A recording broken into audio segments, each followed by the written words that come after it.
Good evening. Good evening, all. Hello. How are you all doing? I've got Joker with me. Iman's doing Hello! heroic. Hello. Iman's doing his heroic stuff again. And who else is here?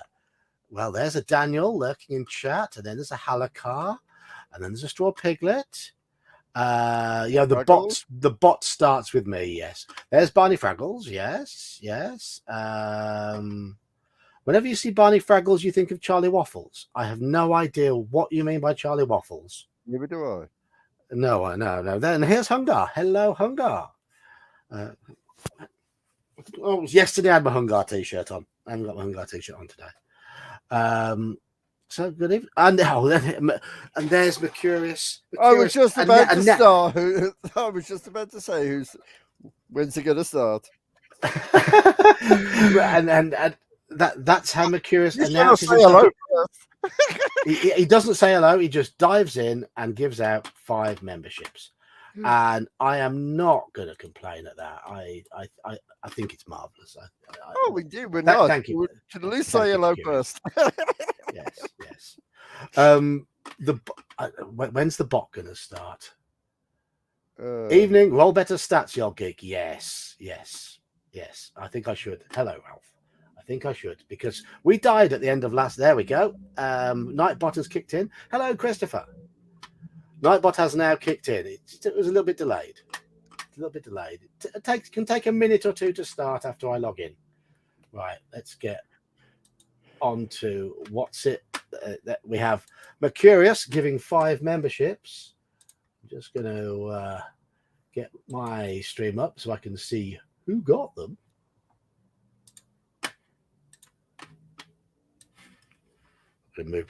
I've got multiple screens now. Aren't I posh? Aren't I posh? Look at this. Posh or stupid, one or two.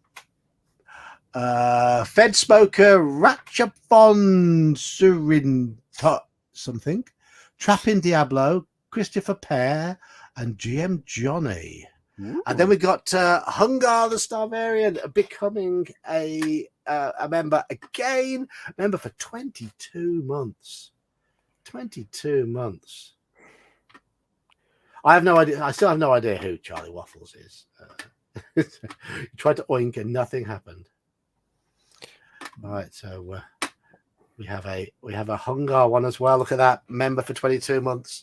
Generosity straight away. I need to do. I really. I think Mercurius, and I think Mercurius, you have me on Twitter. Send me a message on Twitter what you want your message to be when someone types in exclamation mark Mercurius. I think you've earned it. So Hungar's given a membership to who got that one? Tome Roche. And Mercurius then renewed his own membership. Haven't even started properly yet, and you're already throwing digital dollary doos at me. I'm not complaining. I'm really not complaining. So thank you very much. Charlie Waffles was named the character Charlie assumed on 2.5 Men when he was doing kids' songs for money on the side. Okay. Mr. Charlie Sheen. Can I put Mercurius's message? Yeah. Can I put Mercurius's message in upside down text? I don't know. Hello, PBR. Hello, Keith. I don't know. I'll have to have a look.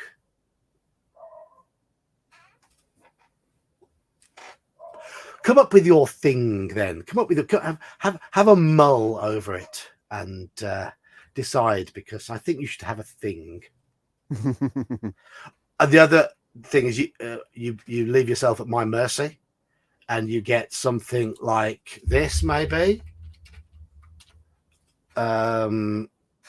which was me attempting to be funny after it emerged on Baldur's Gate 3 that characters could have sexual relationships, and druids could wild shape into bears and have sexual relationships while wild shaped as bears.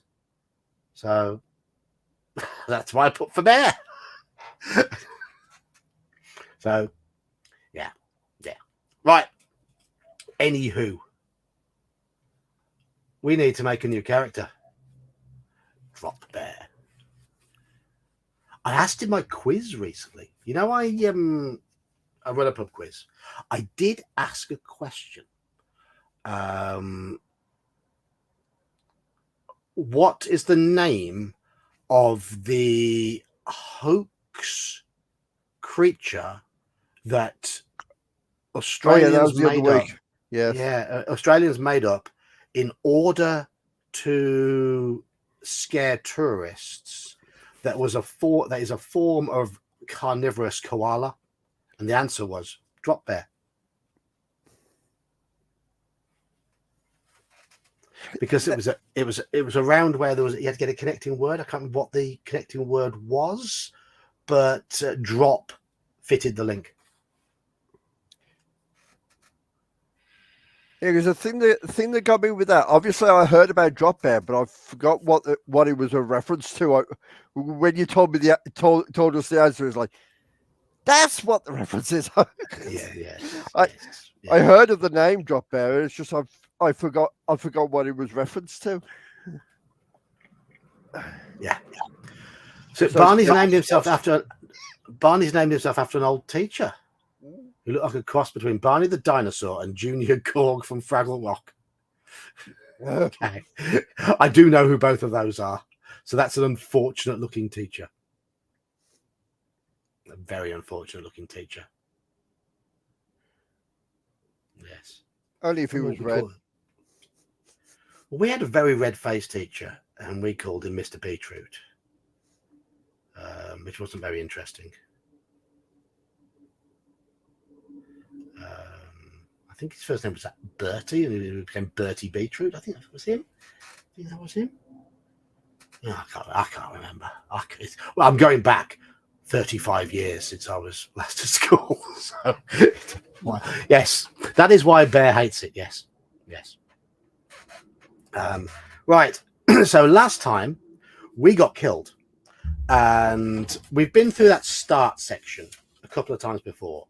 So what I said is we're going to start from after the start section, but with a character with new stats.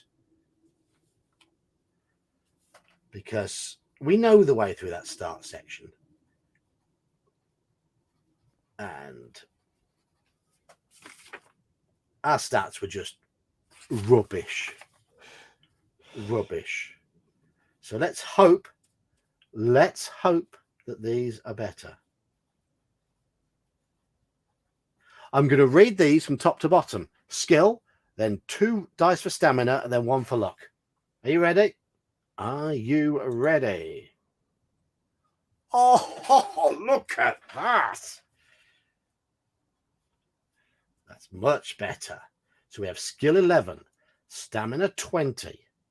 Because skill is 6 plus 1d6, stamina is 12 plus 2d6, and luck is 6 plus 1d6. We start with a luck of 12, which is magnifique. Keep. Yes, definitely keep. I'm just going to take my steering wheel off my desk. It's in the way. Guess what I was doing before the stream? So who Koskei the Deathless? I have no idea who Koskei the Deathless is. You had a junior history teacher who looked just like the Medusa picture in the Monster Manual minus the hair. Ouch. I've coloured my picture in of Medusa. I coloured it in when I was 12 years old. I think. Pretty sure I have. There's my colour. I coloured it in with felt tip pens. Yeah. Oh no, pencils. That's my Medusa. Coloured in. It's not terribly coloured in, but so that's what I think of now whenever I see Medusa. In my infinite wisdom, when I was 12, I thought it'd be a really good idea to colour the Night Hag in a very dark purple, so you can't see her very well. I think she looks quite scary like that. Thank you, Christopher. And the Nightmare, I coloured it in black, and it was already black on black, and you can't see very much. Oh well. What a stupid child I was.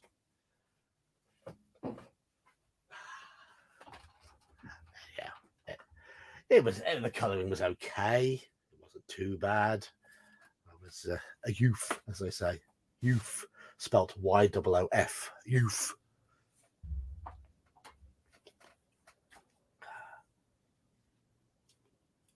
Right.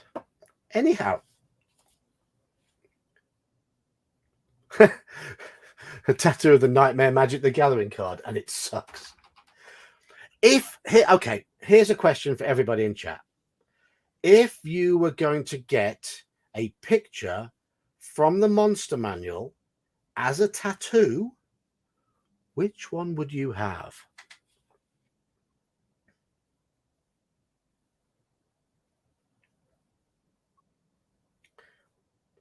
Now, my favorite image in the Monster Manual is Treasure, the one at the back, but there is no way I'd have something that big as a tattoo. It's massive. So think of a monster. Which monster would you have as a tattoo from that Monster Manual? The succubus. Yes. Yes. See, I wouldn't.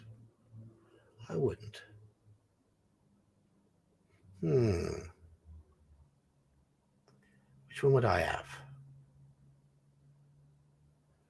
It would definitely be a Trampier piece. You would... right. If you're getting an early 80s custom van, you'd put the Barbarian on the steps fighting the Lizard Kings as a mural. Yeah, that.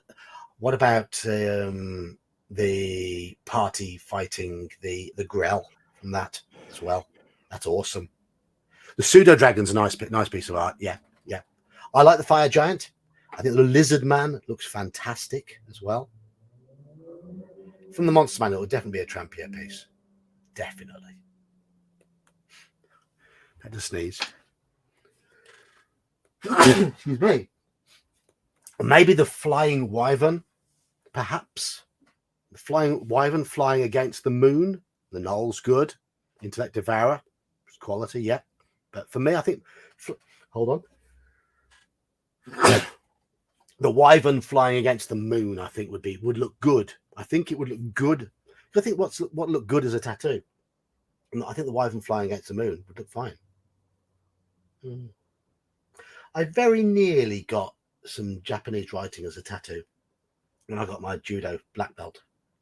I wanted to commemorate it, but then COVID came along and I forgot. I do have three tattoos.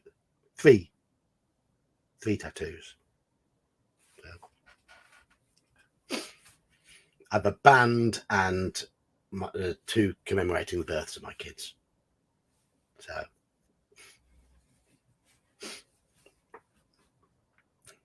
the cover art all over your back.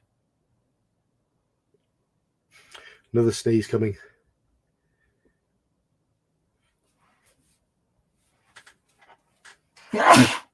Oh, excuse me. Salamander looks pretty cool, yeah. That looked pretty cool. For me, I'm not a fan of people who are absolutely splattering themselves in tattoos. I actually quite like them when they are tucked away, not in your face. Small tattoos, I think, are fine. Make sure they're meaningful. You have one. Fair enough. You've got to think what they're going to look like when you're older. Yeah, sure. There's more. Oh, I've got two there. which are stylized astrological symbols of my kids' birthdays and my kids' names. I'm not into astrology at all. I just thought it'd look cool. And I've got a band around there.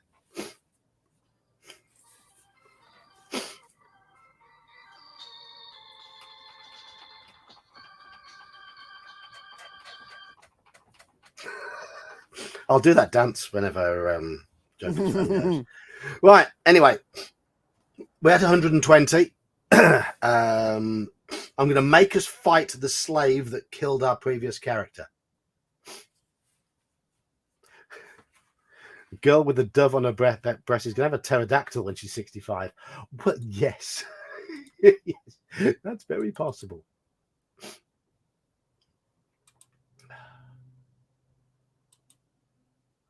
Okay. We will have...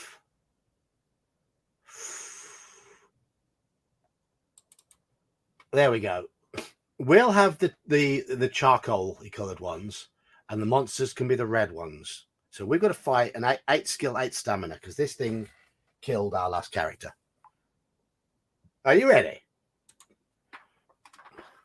Yes. Well, that's what we're here for. Yes. 5, 8 means we've tied.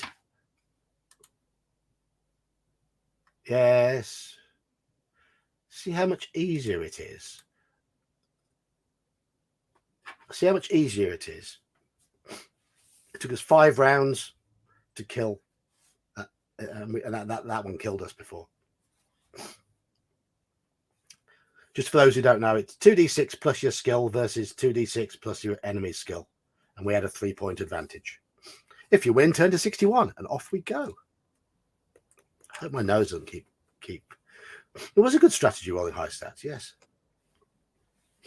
A cheer goes up as your opponent drops to the ground. You hear guards enter the arena, and soon your blindfold is removed, and your weapons are untied from your wrists. You are led away to your cell, realizing that only the Southerner stands between you and victory. That night, you are well fed, and your wounds are bandaged.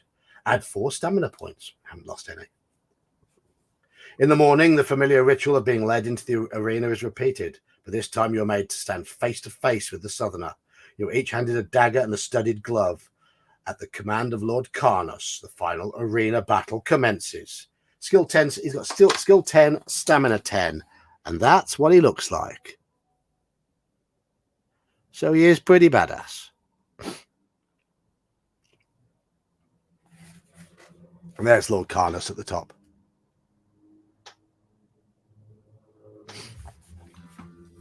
So we've got to fight him.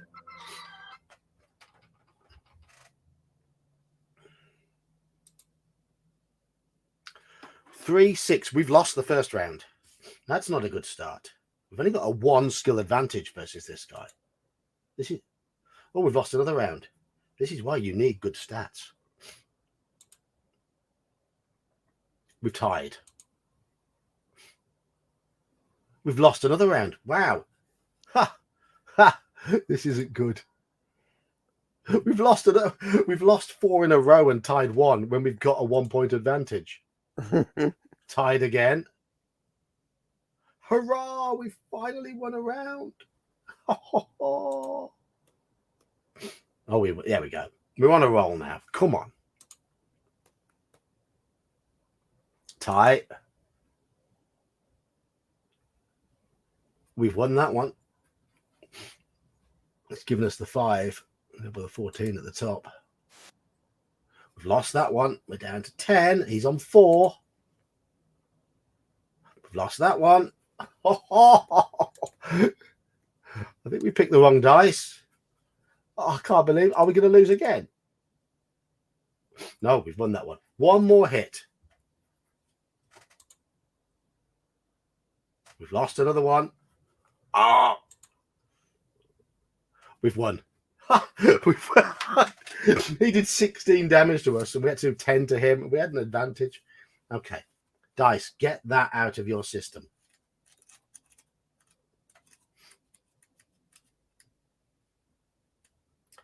They're not all they're cracked up to be when they roll as badly as that. Okay. As the Southerner drops to his knees, clutching his stomach, he manages to utter a few words with his dying breath. Good luck in the dungeon, stranger. But if you get a chance to be alone with Karnos, remember those of us who died in his arena. The Southerner grimaces with pain and falls silent. You vow to yourself that you will avenge your fellow slaves' deaths and kill Lord Karnos if you survive the deadly labyrinth of Fang. Hello, Richard. No. That night, you are the honoured guest of Lord Karnos and indulge yourself in your every whim. You gorge yourself on delicious food and enjoy yourself long into the night. After a week of luxurious living, you return to full fitness, restore your stamina score to its initial total. Dumpty, dumpty, dumpty, dumpty, dumpty, dumpty, dumpty. That's lucky.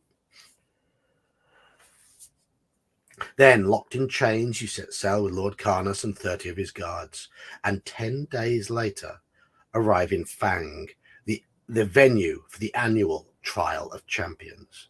The town is swarming with people, intrigued by the trial and eager to celebrate. However, there is no time for you to enjoy the hospitality of Baron Succumvit, as it is late in the evening of the 30th of April, and the trial begins at dawn the next day. You spend the night in a tavern under the watchful eyes of the guards, and at dawn are led to the entrance of the deadly labyrinth. It is supported by ornately carved stone pillars depicting demons, deities, and writhing serpents.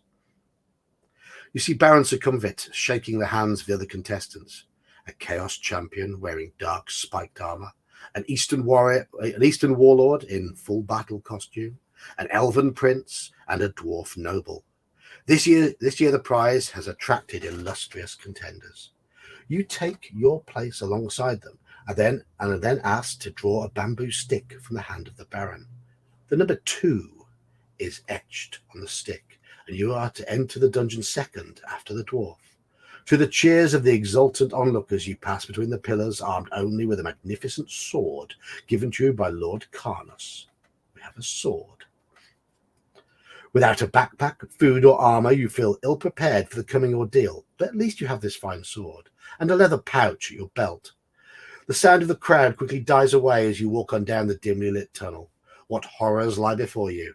It is impossible to imagine, but you know that Baron Succumvit has spent the last year modifying his death trap dungeon so that it is now reputedly lethal beyond comprehension.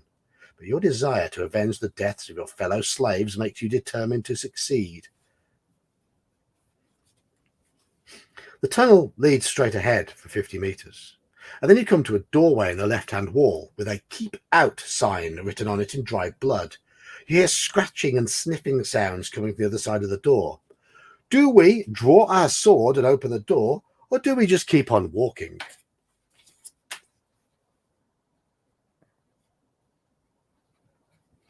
So, do we draw our sword and open the door, or do we keep on walking? What was that, Joker? Draw the sword. Sword and door. These boots are made for walking.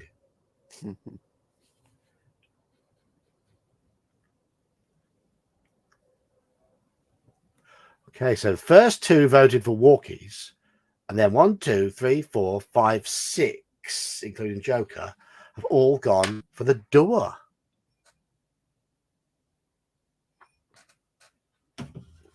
And there's Jeb diving in. Not even a hello from Jeb. He just dives in. He goes, door. Hello, Jeb. Right. Doors on 7. We've got 11 people in chat. I was thinking of In Excess song. I don't know that In Excess song. Barney Fraggles is getting combative already, throwing insults at everybody. You fools!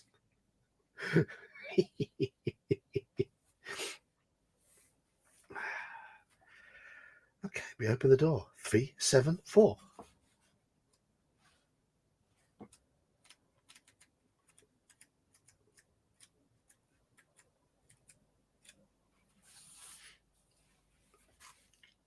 Fool of a took. The door opens easily, and you step into a small room. Before you have time to look around, a huge black hellhound leaps at you with flames shooting out from its cavernous mouth. You must fight this savage beast to the death. There we go. That's what we get for opening the first door. A fight with a hellhound. Shall we let's roll? Let's roll. It's got a skill of 7, so we've got a big advantage. 5, 11. Oh, God. Already the dice have decided we must suffer. After each attack round, roll 1d6. On a roll of 1 or 2, deduct 1 additional stamina point from your score. I'll do that at the end because I've got dice pre-chosen. So make a note of how many rounds we are. One round. 6, 8. Yeah, we win that one. So it's 6 down. It's got 4 stamina left. It's not particularly powerful. 7, 9. We've won that one. 4, 6. We've won that one. So it took 4 rounds. So I've got to roll 4d6. We just happen to have 4d6. On a roll of 1 or 2, deduct 1 additional stamina point. There we go. Because that's due to the flames from the hellhound. And there is Aardvark. That is apparently a hellhound. I think the D&D hellhound looks better. You know? So I don't actually... The hellhound in the monster manual, does it look great? Yeah, it's all right, actually. It's all right. Yeah. Not Trampier's best, but it's decent. I've coloured in the eyes. Look what I've cut the harpy. Coloured in boobies.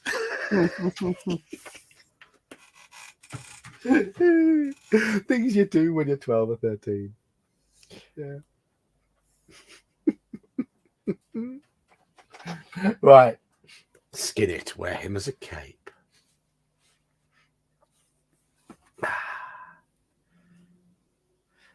Hello, Brian. Oh, see you then, Straw. See you, Straw.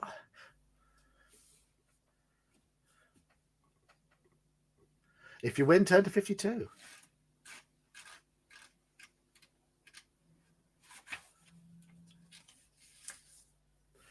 The room is empty apart from a pile of straw and old bones in the far corner. Do we rummage through the straw or do we leave the room and walk along the tunnel?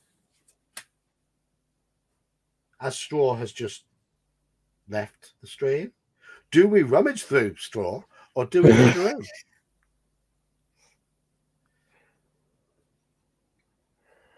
Rummage. Rummage. You're rummaging. Rummage. It's a good word, rummage. It's a good word, rummage, isn't it? There are some good words in the English language. Rummage is a good word.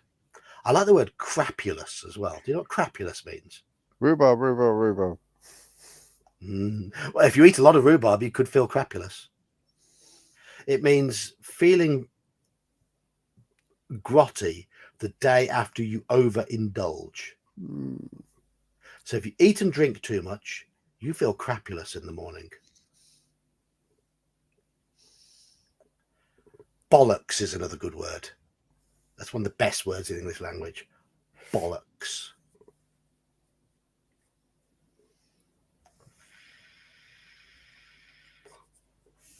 Slides off the tongue. Bollocks.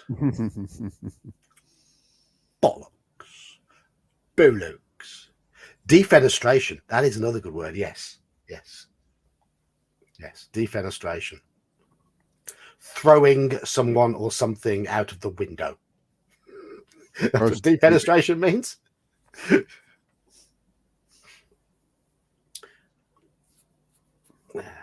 Yes. And if it's a high wind, with high wind, it was a form of execution. Throwing someone out of a high window. Defenestration.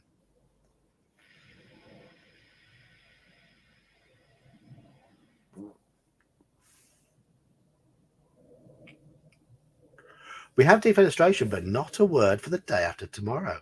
Correct. Yeah. Yeah, defenestration is the dry land equivalent of man overboard. Yes. You are correct. Another good word is hornswoggle. Hornswoggle means to cheat. Yes, the defenestration of Prague. And I believe there was where was it? Well, the Huguenots were defenestrated on. It was a Saints' Day, and it was a massacre in France, and all the Huguenots got a load of them got defenestrated and killed. Can't remember.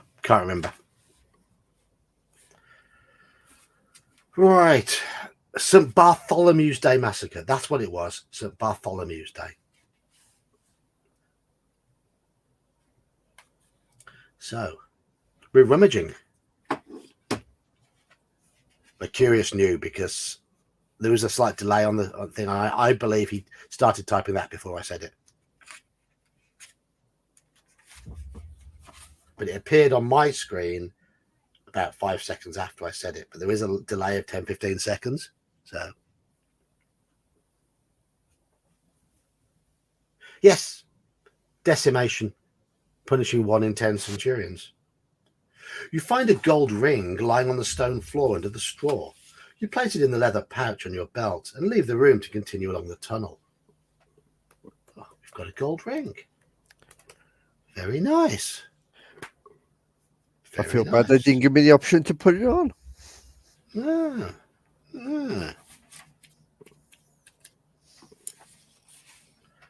tunnel soon comes to a T-junction. Left or right? Hello, William. Pulchritudinous. Yes. Means beautiful. Welcome to Scrabble. That would... I don't think you could get that in Scrabble because it's too long. Too many letters. Too many letters. Yes, yes. And I was sad there. I was looking to see if there was 2 words that you add to each other to get it, but no, I don't think so.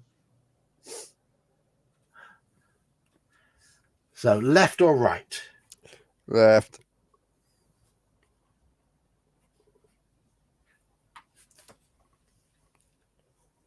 For me, the best Scrabble words are the short words which use high-scoring letters. For example, the variant spelling of axe, which is simply AX.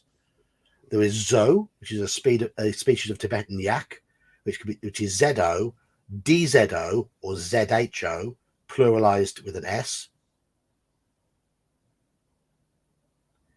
So that's really so you can use this key as well, QI. That's an allowable word.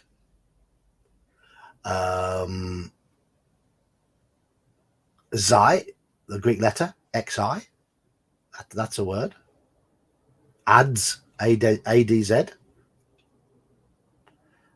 These sort of words are really they're really good because you can put them in alongside other words and make sure the high number letter high is used multiple times. You pulled oleaginous on your party when they're fighting an aboleth. I don't know what oleaginous means. 4 votes for left. You said left as well, didn't you, Joker? Yes, I did. You did. 5 lefts. So, Halakha, what does oleaginous mean? Slimy. Well, yeah, with an aboleth, that would be good. Covered in rich oil. Wow. You know what? I'm throwing that in my quiz.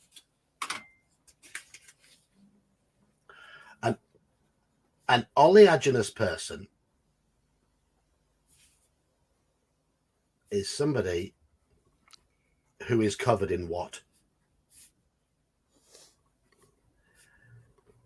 There we go. And the answer, rich oil. Because I could see Betty finding that funny.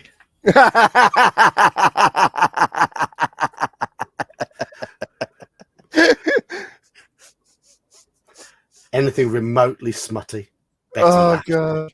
I mean, what gets me is when she starts laughing before you even speak. Yes. Yeah. If I was a stand-up comedian, You'd have an easy fan right there. An audience filled with Bettys. You'd feel like the greatest stand-up comedian on the planet. Indeed. Because she laughs at everything. The slightest innuendo, yeah. The smuttier the better. Yes. You just have to say boobs or bottom and she's off. Well, not necessarily need to be that direct sometimes. It's just like the hint of it go, yeah. Yeah. I love her. I love it a bit. I think she's great.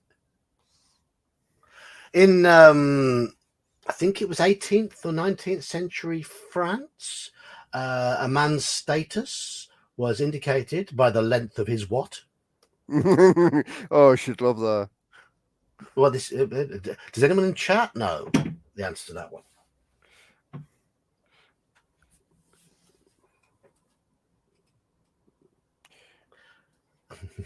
Halakar dives straight in. Codpiece. Yeah, it'd probably be actually his feet, but yeah, that's where she'd go. Joker, you're not far wrong. It's his shoes. Remember those twirly shoes? Yeah. There you go. The old Jester twirling feet. Yep. It's his shoes. Longer shoes. Okay, we were going left. 229.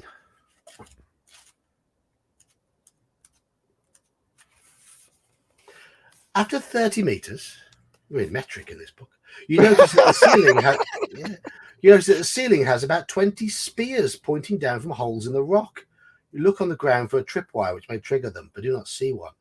Do we walk on, or do we retrace our steps and go back past the T-junction? Walk on. Ahead or back? So you've said walk on. Walk on to the end. Manchester United. It's a Liverpool song, not Manchester. I was trying to insult the Liverpool fans. Let me go.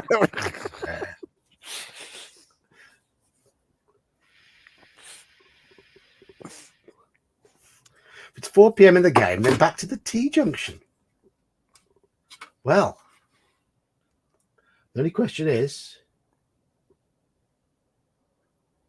it's about 25 past 4 where you are, isn't it, Brian? So it is time for tea where you are. Time for tea. It's always time for tea here.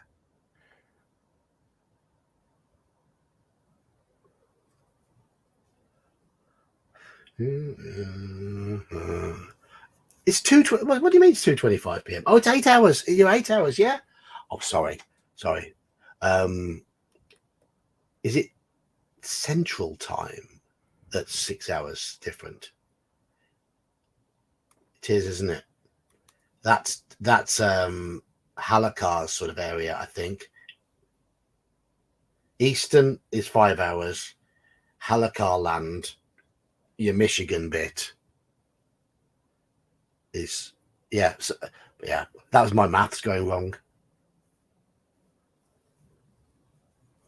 Oh, you're on Eastern. Okay. I'd have thought Michigan would be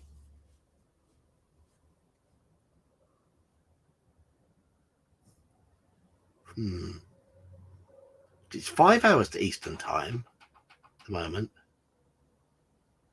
I'd have thought Michigan would be on Central, but maybe I'm thinking because you've got Pacific, Mountain, Central, and Eastern. You're on the edge of it. Okay,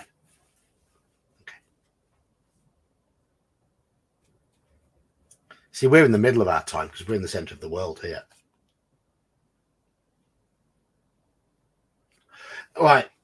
We've got 3 votes for keep going or 1 for turn back so far. Any more votes?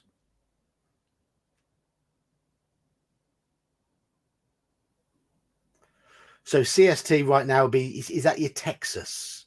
And whatever state is due north of Texas. Arkansas? Kentucky? Tennessee? Is that sort of area? Am I completely wrong? Wisconsin. Okay. 2 more votes for walking on.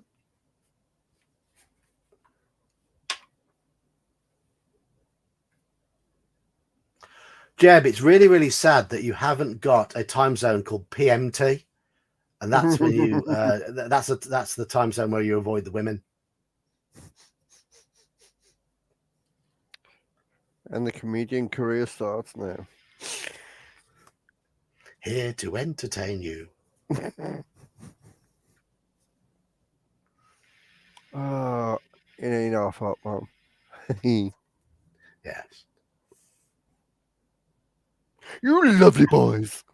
Halakar, if you cross Lake Michigan, if you were to cross Lake Michigan for the rest every day, every hour for the rest of your life, would you live forever? No.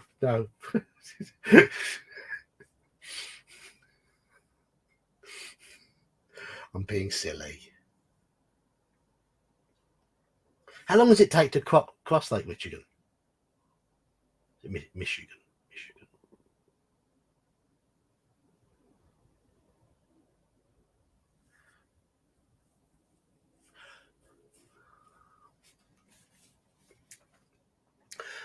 Did you see the emails from Dungeon Minister went out regarding who's in what game?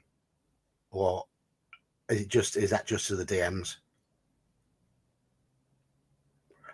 I've got 8 people in my Call of Cthulhu game. I'm sure I said a maximum of 5 or 6. And he's given me 8.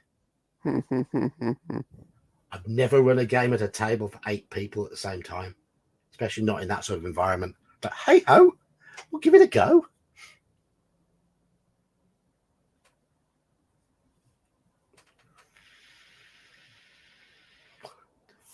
Dungeon Minister's got 10 in his game on the first evening.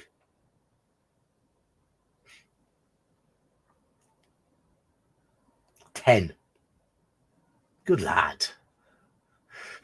He's going to put up with 10 grumpy old nerds going, what could go wrong now? What could go wrong? I'm just going to have to slightly up the ante a little bit on the adventure because I wrote it for about 4 or 5 people. So yeah, there's going to be a few extra.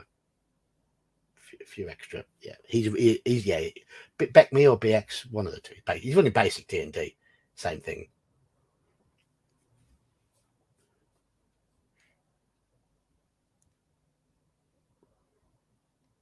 And I have volunteered to be on the panel for the discussion panel, and I've already volunteered for the onion eating. I'm just going to put myself up for everything. I have no shame, though you may have worked that out by now. Okay, we're going to walk on. 390.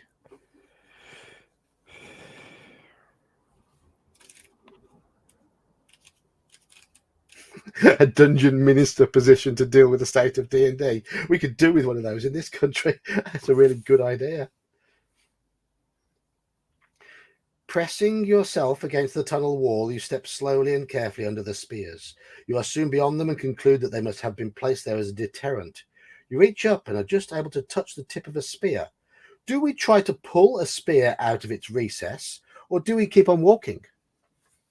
So do we try and pull the pole, pull spear, or walk?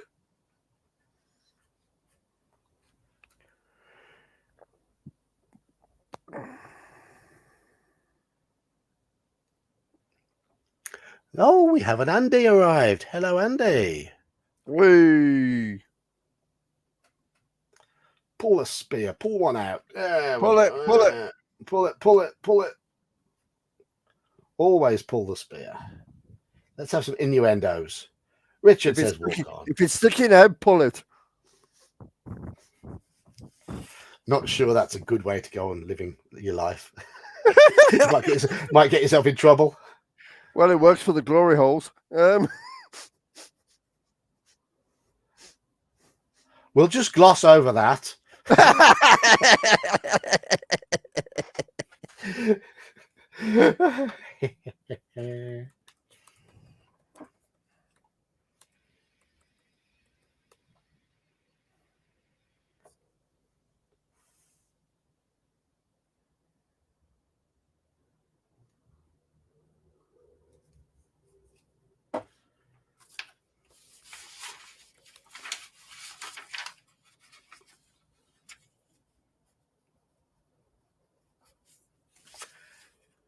Right, so we've got 6 votes for pulling to spear. So the pulling the spear is winning. 110.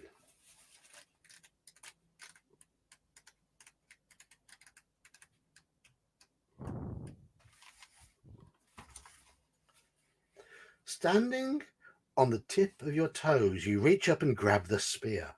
One sharp tug loosens it from its fitting, but others remain lodged in the ceiling. Pleased with the acquisition of this unexpected new weapon, you set off along the tunnel again. Sword and a spear. Woohoo. Sword and spear.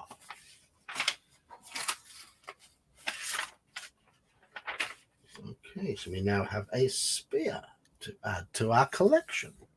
Excellent.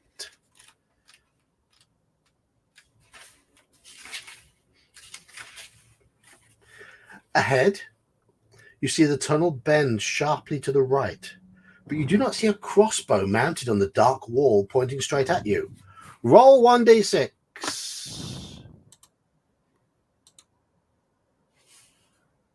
If you roll a 1 to 4, turn to 128.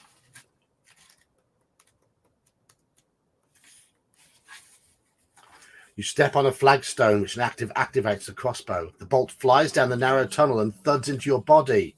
Roll a d6. 3. Turn to 145. The crossbow bolt knocks you back off your feet and you fall to the stone floor. You feel a terrible pain in your shoulder and see the bolt lodged in it. Lose 1 skill point and 3 stamina points. Gritting your teeth, you pull the bolt from your shoulder. Grimacing with the pain, you bandage your shoulder as best you can before setting off again. You turn the corner and walk on another 50 meters before coming to a door in the right-hand wall. Do we open this door, or do we keep on walking? Open the door or keep on walking? Open the door. Door or walk? Door. No reflex saving throw. No, we just have d6s to roll. It's a bit daft.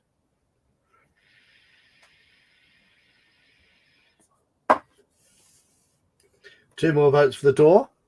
Everybody. Oh, door. Everyone's diving in for the door.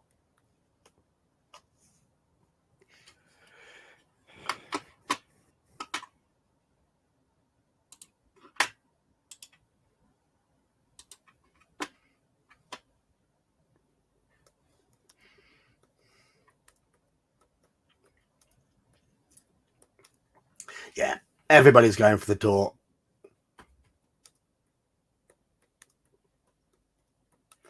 If Mercurius were here, I don't know if he is here, he'd probably vote for keep on walking, but he'd be outvoted.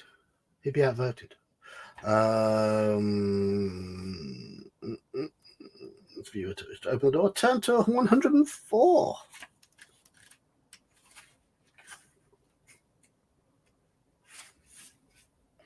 The door opens into a room which is empty except for a large bowl of exotic-looking fruit standing on a marble plinth. Do we eat some of the fruit, or do we leave the room and continue up the tunnel? Eat or leave?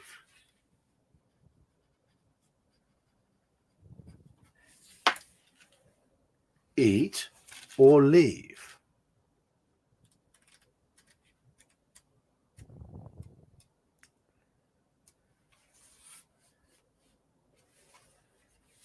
Daniel says eat. Andy says leave. Joker says Eat. eat. Halakar says eat. Jeb says leave.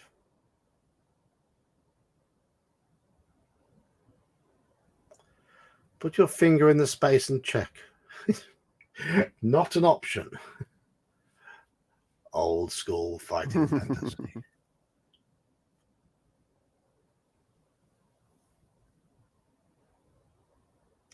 Barney says leave.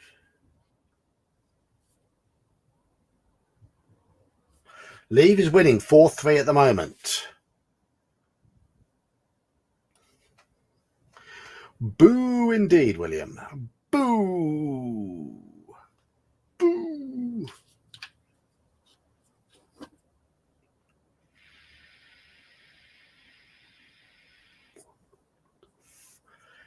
It's a thing about the importance of punctuation. Eat, shoots, and leaves.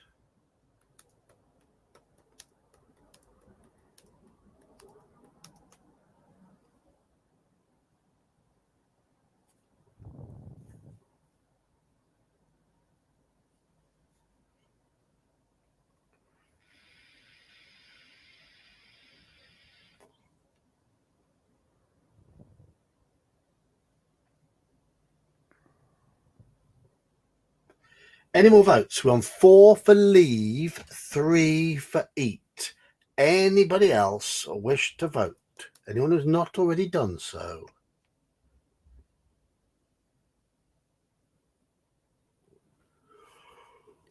Oh dear. I'm working at our other shop tomorrow. We're going to be knackered.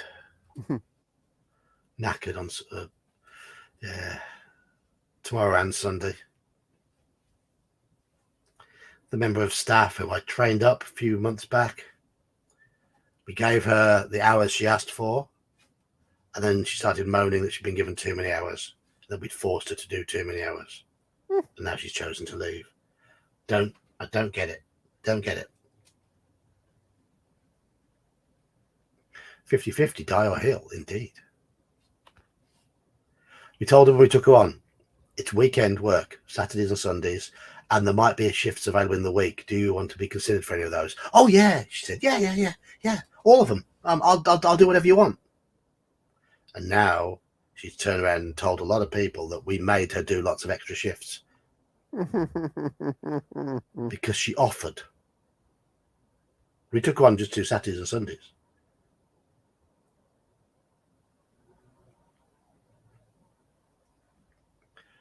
Yeah, she's about 30. Got 2 kids. We think it's more to do with the fact that her youngest is very, very demanding and is not used to having her mom away at all. And I think that her other half, he can't cope. So we think that's caused issues. But she won't admit to it. That's what we think anyway.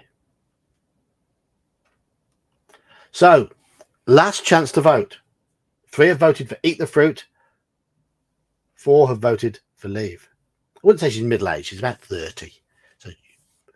So should be mature. Okay, we are leaving. 20. Yes, it is old school fighting fantasy. Do we die or do we heal? Don't know. Suddenly you see movement ahead in the tunnel. A small humanoid looks back and then runs away from you. Intrigued by the being, you decide to run after him. Stupid idea. Stupid idea. You don't go running headlong. The humanoid disappears around a corner. By the time you turn the right-hand bend, he is nowhere to be seen. You carry on down the tunnel until you come to a door in the left-hand wall. Do we open this door or do we continue? Door or continue? Door or continue? Door. Door. Door. Oh, I need a drink. Oh dear, I'm yawning.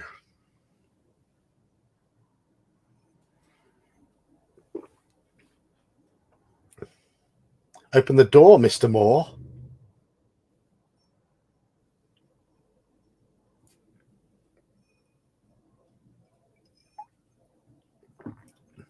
What? So that's 6 votes we've had for door.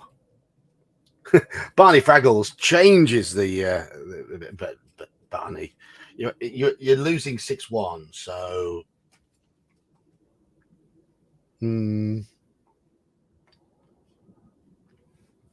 tempting fate opening 2 doors in a row. You might be right. You might be right, but if you wish to open the door, turn to 353. We do. Gosh darn it. You burst in on 2 orcs who are having a dagger throwing contest, using as their target a large dead rat nailed to a post. Test your luck.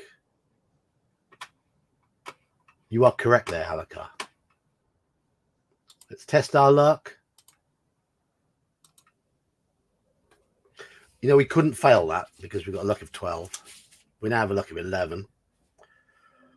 If you are lucky, turn to 139.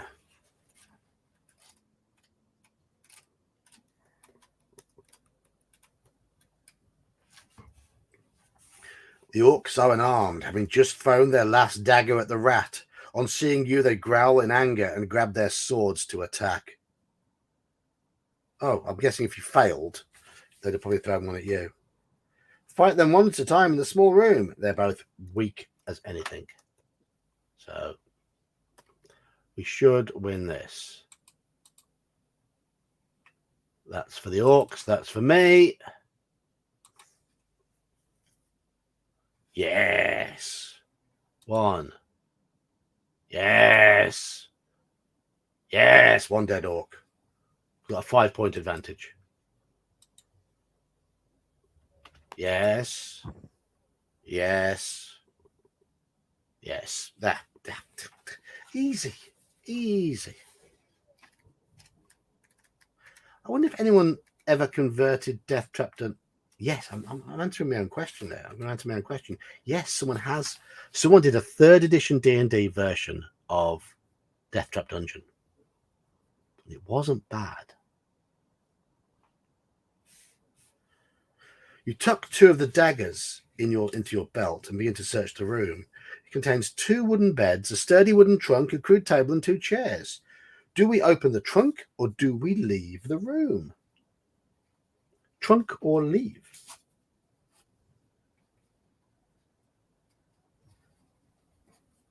Trunk or leave, chaps? Trunk or leave, Joker? Yeah. Says open. Get Open that the junk trunk. from the trunk. Yeah. Oh, yeah. It's unanimous so far. Unanimous. Yeah. Everybody's just going, yeah, let's open the trunk. 34.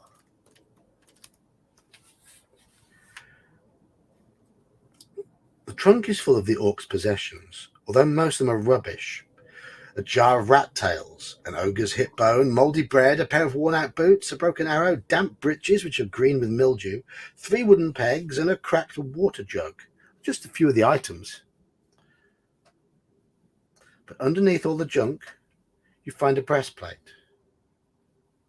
Do we try on the breastplate, or do we leave the room without the breastplate? Try it on, or leave it Breastplate. behind. Breasts or no We press? need all the defense we can. Probably cursed. Yeah, maybe. Everyone's saying try it on. William says it's probably cursed. Try it on. What we got to lose? Nothing. Die. Put it on. Try it on. Try. The enemy's eyes will be drawn to the shiny parts. Oh, cheating. Okay. Everyone's voting. The only votes I've seen so far have been to try it on. So let us continue. 3, 2, 1. Cursed Moob Breastplate of Death.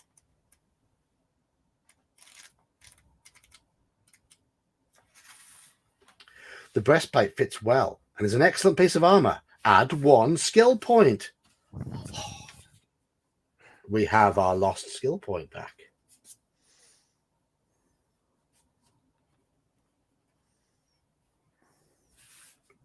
Satisfied there's nothing else of use, you leave the room and continue along the tunnel. Turn to 133.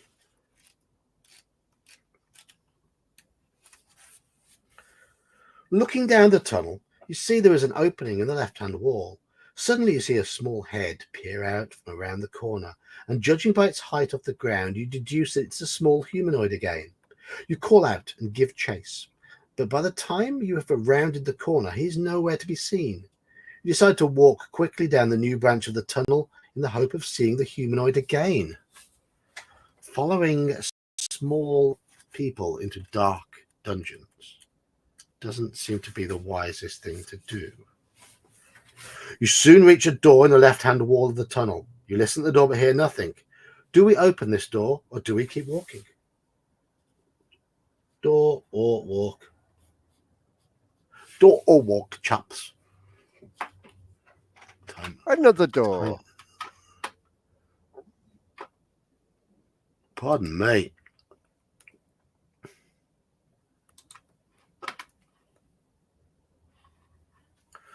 Door.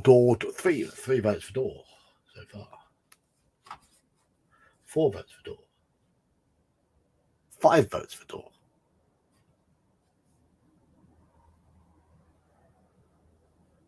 Chat has just popped up to 13. Say hello if you've just popped in, or if you've just returned.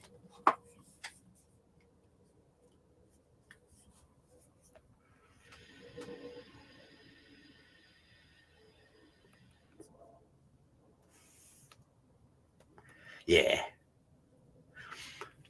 How often do you get through these books on your first attempt?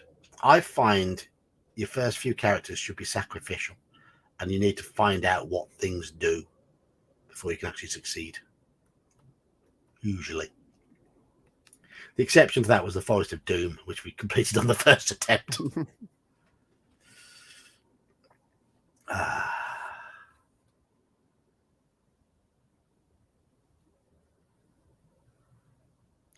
So we're opening the door. 156.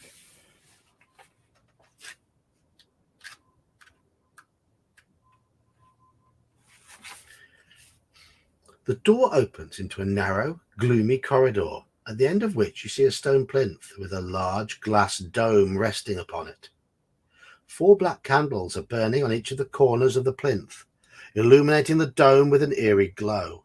As you approach, you see there is a tiny man trapped inside the dome, jumping up and down, trying to attract your attention.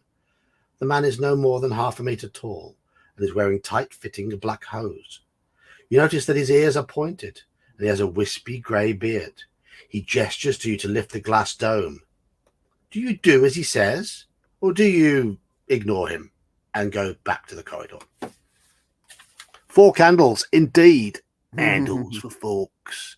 There he is. There's our little man.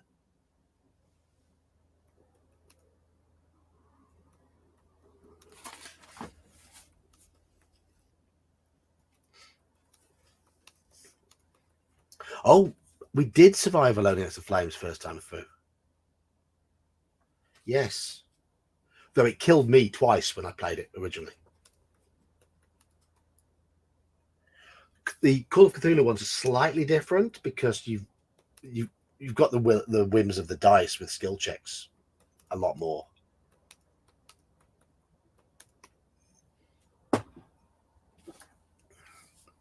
So 3 for free.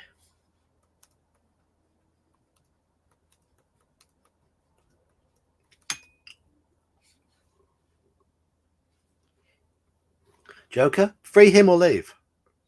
Free Daniel, how long have you been waiting there? him. Daniel, how long have you been waiting there? Let him out. I didn't see. I mean, you should have said an hour and made me feel really guilty.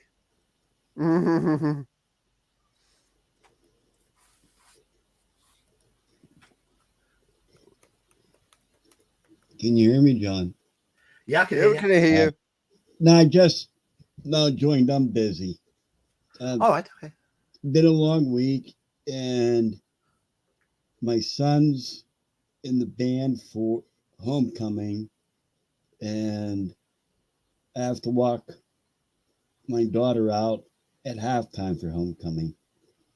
Ooh. Yeah. So I was just popping in to say hi to everybody and then pop back out. Well, Between hope it all you goes and my well. mother and all the other happy horse shit. Yeah. Anyhow, Yeah. free the old man. Free the old man. Oh, well, we free the old man. Here we go. Let's have a little look. 199.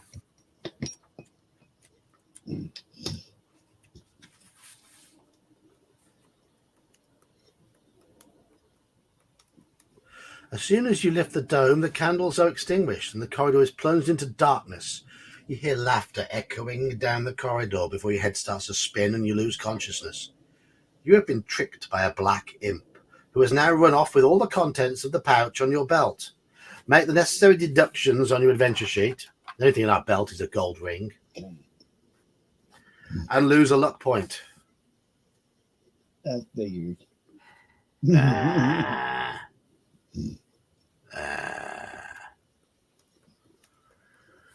Oh, yeah, I am yawning now. 10 to 222.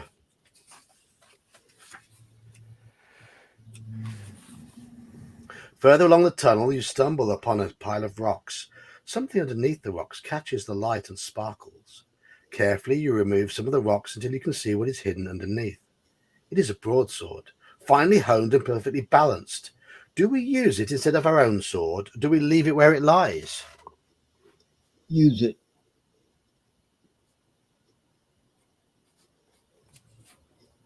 Use or... you remembered that bit. Uh-oh. Did I screw up? No, it's Ralph saying, talking about the black imp. Oh. We can't until we use it. And everyone else is saying use it, so they're just diving in. Use it, use it, use it. Yep, okay, we're using it. So we have a broadsword.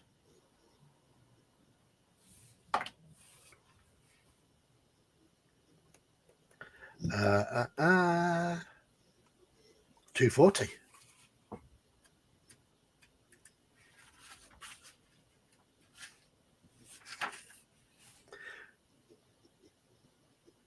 The broadsword is an excellent weapon made by a famous armorer. It is also magical. Cutting the mighty blade through the air, you continue your quest. Superb. 10 to 7.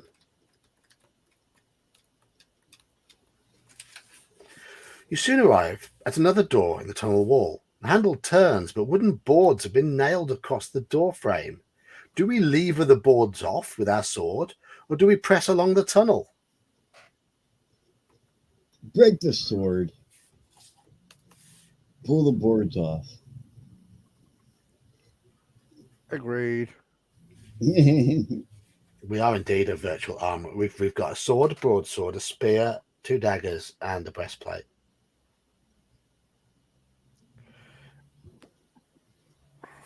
Pull the boards off. Broadsword.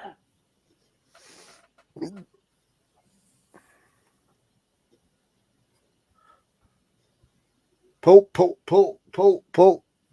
We already have a majority for pulling the boards off. So you only wish to blow the bloody boards off.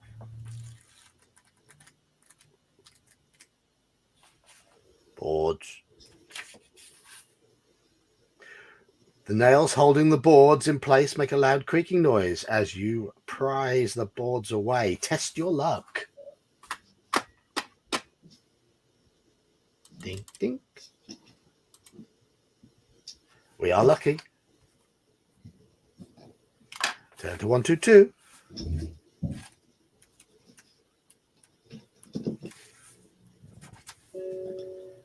Despite all the noise you make, no creature of any kind arrives to investigate. At last, the final board comes free and you're able to open the door. Turn to 13. You die. Oh. Yep. You pull the door open and walk into a small room which has not been entered for years. A thick layer of dust covers everything and cobwebs hang down like dirty old curtains. Two skeletons, mouths hanging open, lie half submerged in the dust, propped up against the far wall. One of the skeletons is pointing at the other. Suddenly, the door slams shut. Behind you, the pointing skeleton starts to speak. Brothers and sisters have I none, but that man's father is my father's... Again, brothers and sisters I have none, but that man's father is my father's son. Who is he? We have an option here. Run for the door. Reply, he is his grandfather. Reply, he is his father. Or reply, he is his son. Door, grandfather, father, or son. Brothers and sisters have I none, but that man's father is my father's son. Who is he?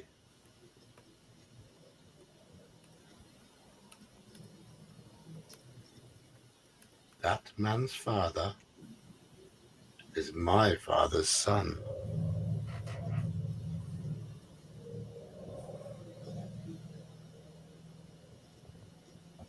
Okay. So he Ralph reckons he's his son. That man's father is my father's son. that'd be your nephew. Barney said. Joker, Dan. We have 4 votes for son so far. Nephew. It's not an option. Door, grandfather, father, or son are the options. Grandfather. Grandfather. Oh, I'll go with him. okay. That man's father is my father's son. Yeah, great. Yep. Yeah. 1, 2, 5 votes for son. 2 votes for grandfather. Anybody else wish to demonstrate their logic ability to the watching world of 10?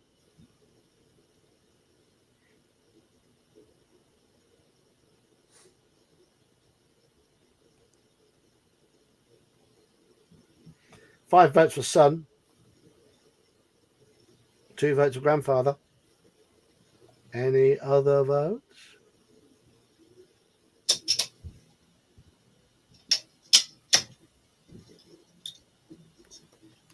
No more votes incoming. So we're answering son. Oh, there's some artwork. Sorry, I forgot about the artwork. There we go. Look, artwork.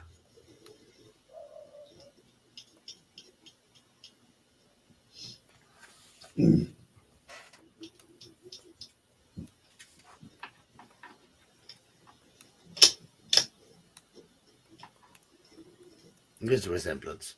Andy says there's no actual question. The question there is, who is he? Uh,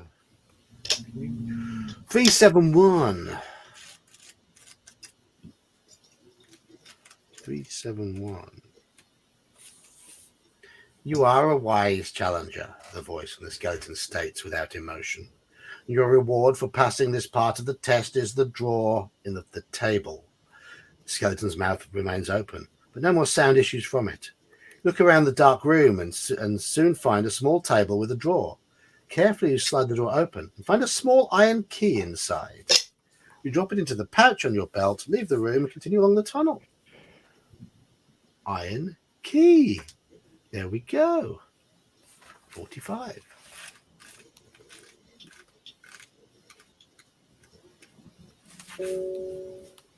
It's not long before you arrive at yet another door in the left-hand tunnel wall. Do we open this door or keep on walking? A lot of these door or walk options. There's a lot of doors. Yeah, door or walk. Yes, that little. Yeah, it did steal our pouch. Yeah. Door.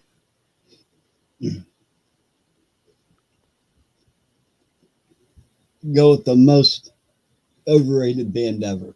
Go with the Door.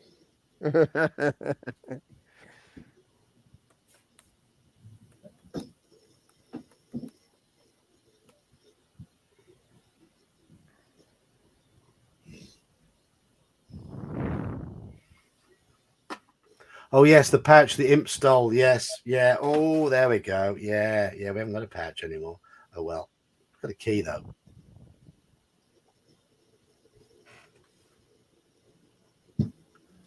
Most overrated band ever.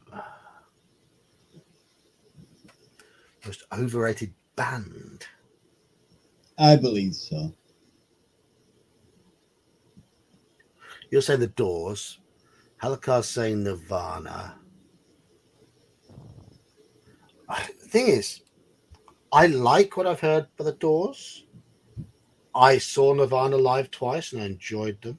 And I think their live acoustic one is brilliant. U2 are shit now and have been shit for 30 years.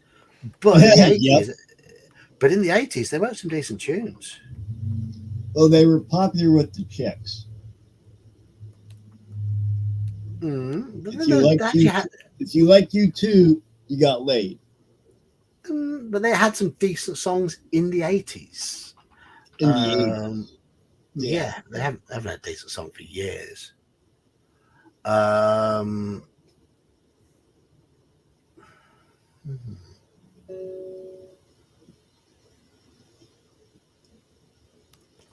mean,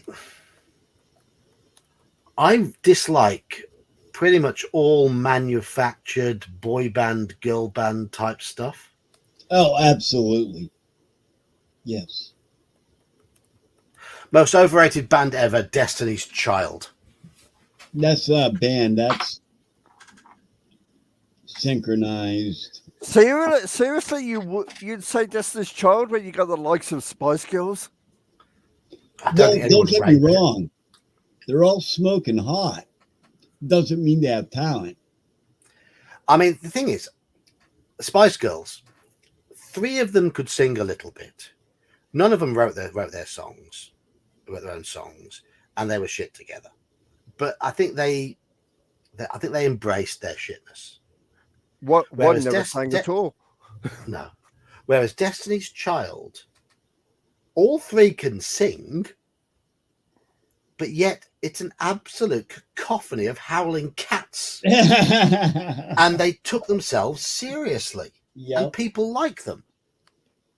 Yeah, I mean the lead singer of Fugees was better when she went on her own. Yeah. She had that one. New song. Kids on the Block. Yeah, they're shit. Yeah. Is there a riddle about a hacked 90s group? Hello, John. I don't know. Is there? Ross was probably the only half decent manufactured one. I mean, I don't. Yeah. I don't mind Pearl Jam. I wasn't a massive fan. Oasis, I've grown to tolerate more as I've got older. When I look at the pop scene around now, I'd much rather have Oasis back. Yeah. if they don't argue in the next year. Yeah. I think lots of teenage boys in the 80s liked Tiffany. I still do. Not because of the music. I mean, Oasis have got a year to break up and cancel their tour. Yeah. We're doing Trial of Champions because that we've had a vote last week made for which one to play, and Trial of Champions won. So there you go. Hey, since Screamadelica by Primal Scream. I'm not a Primal Scream fan. Not a Primal Scream fan at all.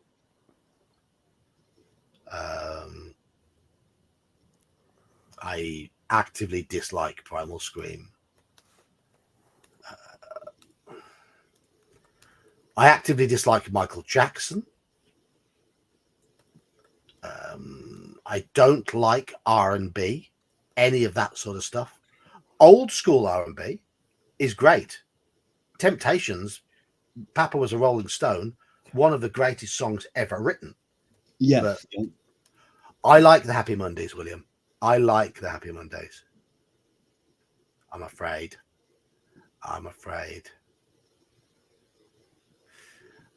But then I do quite like the Factory Records stuff because I'm a Joy Division fan.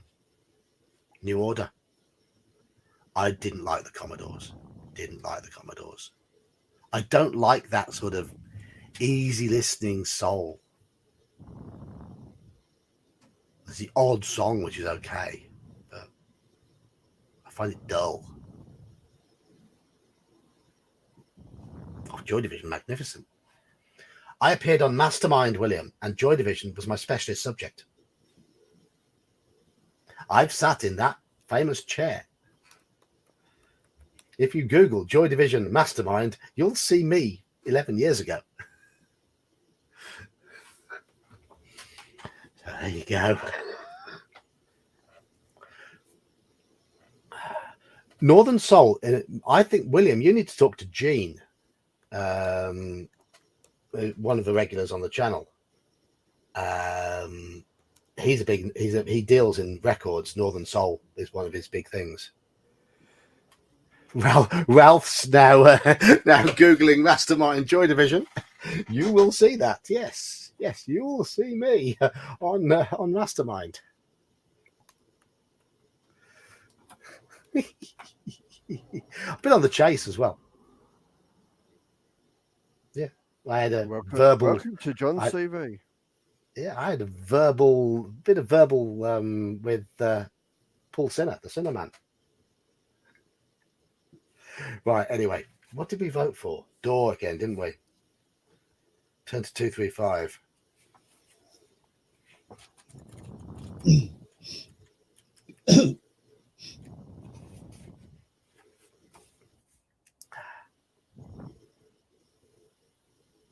The door opens into an empty room. You enter the room cautiously, and as you do so, the door swings slowly shut behind you. You search the room for a secret passageway, but find no sign of one.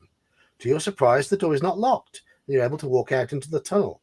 However, you do not know that you entered a room of teleportation, and are in a different tunnel from the one you were walking along previously. Unaware of your teleportation, you walk on down the tunnel.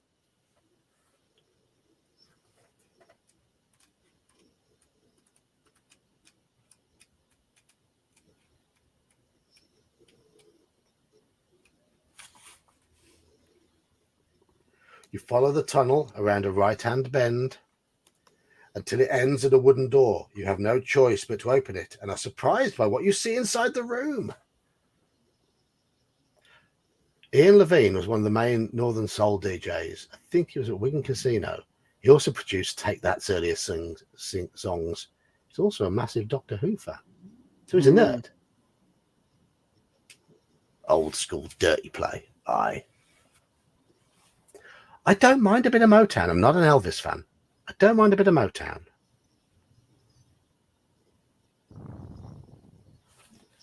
Reach to go left, turn to 232. But that's Gene, who often pops in chat. That's his business. He is a record dealer. He imports rare records and sells them to collectors.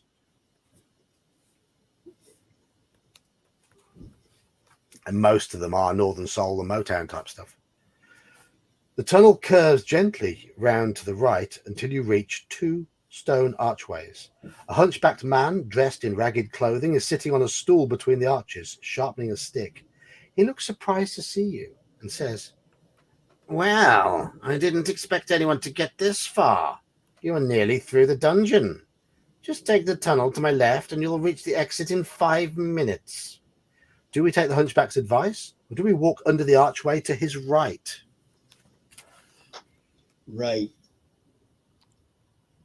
Left. He is shady. Ha! I look serious, yes.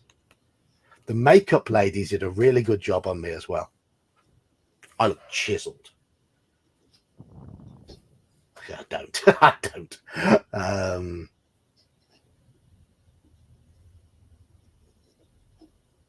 Hunchback living in Death Trap Dungeon sounds legit. No, it doesn't. So you've both said right, haven't you? Yes. Okay, so everyone has voted to ignore him. It's a trap. Had that.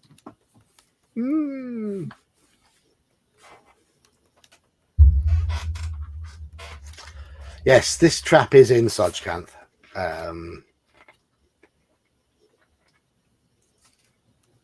Don't know who does the catering. Baron Succumvit's slaves, probably.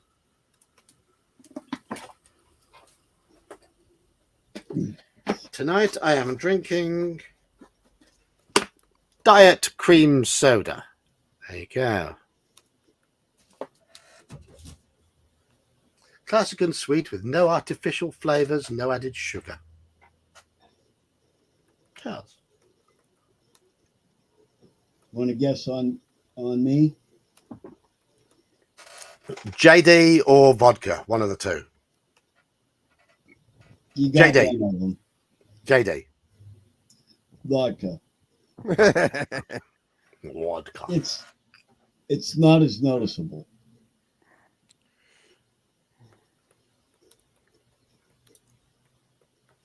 Don't know. Does that little guy we keep seeing have food? Don't know. Okay.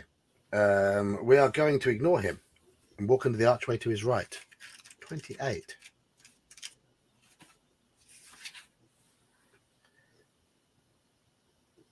As you walk along, you hear the sound of water dripping from the ceiling into shadow puddles on the stone floor. You hold out your hand and catch a drop and shout out in pain. It's not water, as you had thought, but some kind of corrosive acid. Do we have a shield? Right, here's our choice. If you don't have a shield, you either walk on and risk being burnt, or do we walk back to the hunchback? Do we have a shield? No. Guess we gotta go back.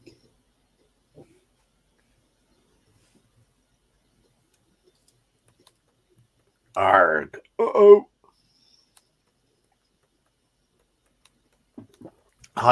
Sadly, hiding under the breastplate is not an option. Use the hunchback as a shield. Joker, what do you say? What was the options again? Walk on through the acid or walk back? I'd rather not have the acid unless we're going to use the breastplate as a skateboard. It's not an option, sadly. It's not an option. Jeb says, walk on. Brian says, walk back. Walk on and find its solution. Ralph wants to run.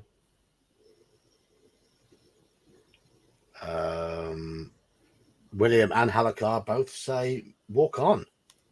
John Scotto says, walk back. We're at 4-4 then. We are deadlocked. 4-4. Can I cast a vote from Kelsey? No. Oh, damn it. Worth a try. Not unless you put Kelsey on and we hear her cast the vote. Kelsey.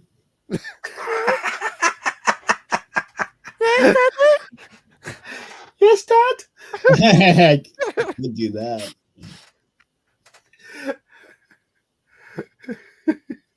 She's up in her bedroom.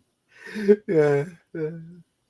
She's got selective deafness, ignoring you. Yeah, exactly. So, I reckon we've got 3 people who haven't voted. If you're one of those people and you are lurking, here's your chance to have a casting vote. Do so now. Okay, or don't. Or don't.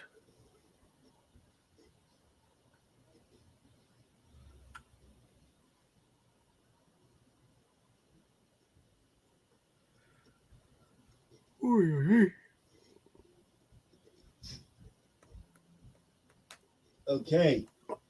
Did we decide yet? No.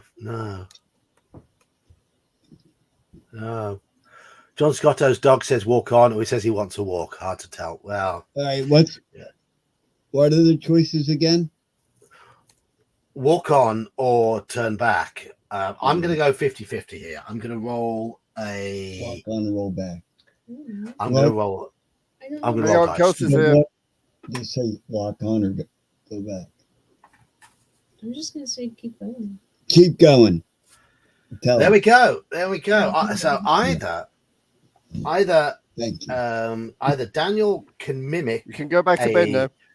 Yeah. An 18-year-old blonde girl. Yeah. Shut up. Yeah. We're gonna fight, you and me, right here, right now. And you're going Okay. down with me. It's definitely Kelsey. Shut up, Dad. I'm going to fight you. So there we go. We're going to walk on. Kelsey has cast the deciding vote, defying her father. 335.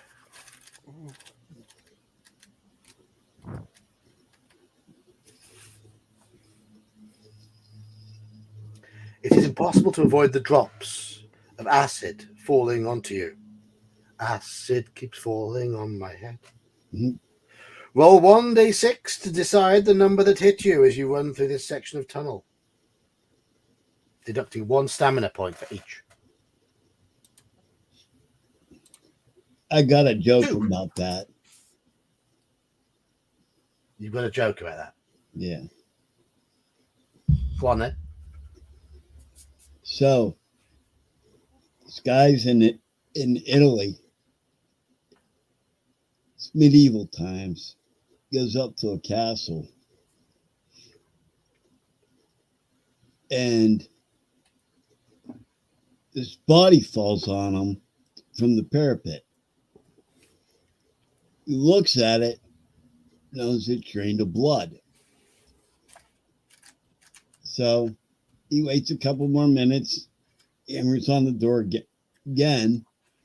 Another body flies over, hits him. It's drained of blood. So he knocks on the door again. This vampire looks over the parapet and he goes, "That's why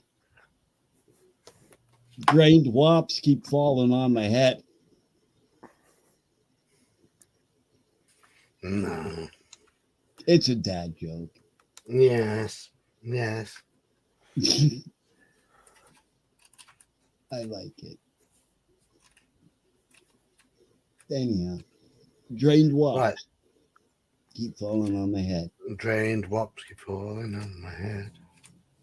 You brought up the song.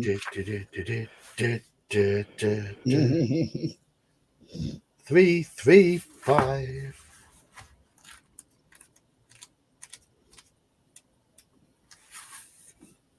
Turn to 188. Okay.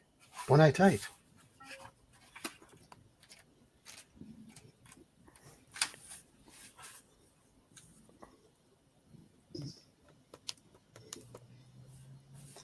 There was a large crowd gathered at the exit of the dungeon. What? When they see you appear, they can hardly believe their eyes and burst into rapturous applause, cheering at the tops of their voices. A message is sent to Baron Succumbit, who was not expecting anyone to emerge from the killer labyrinth. Have we missed something out? But you notice Lord Karnas standing expressionlessly in the crowd, surrounded by his guards. Hate wells up inside you, but you are too exhausted to think about avenging the slaves of Blood Island just yet. 2 men run forward and lift you onto their shoulders and carry you to the town square where the victor's ceremony is to take place. You're carried up a platform and set down on a cushioned chair. I can't help but think we've missed something out. While various servants tend to you, bandaging your wounds and giving you special healing potions to drink, add 2 skill points and 6 stamina points. At last, the Baron Succumbit appears to make the presentation of 20,000 gold pieces. You stand up to receive the prize, but Lord Karnas climbs up the steps of the platform to intervene. No, we haven't met a wizard who asks us for rings and numbers. That's just it. We haven't.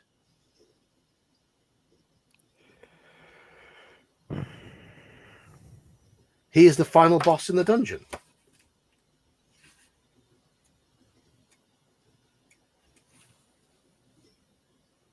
Have we missed him somehow?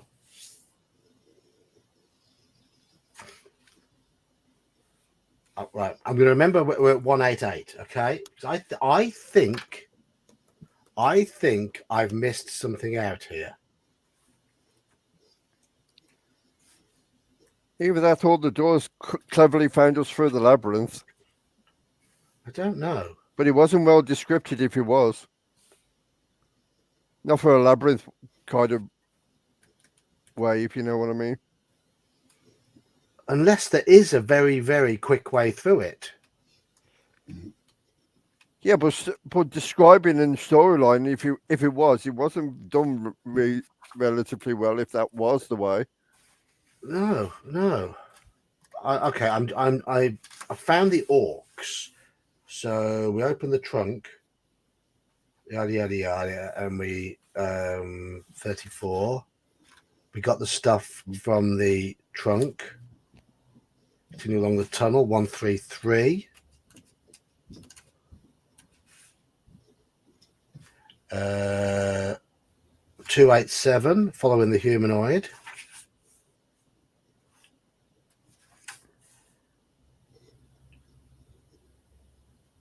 156. I'm checking. The little man, okay. Stole all our stuff. 222.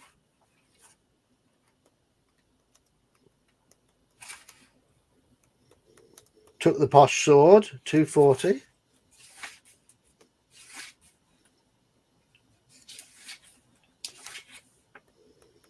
Seven.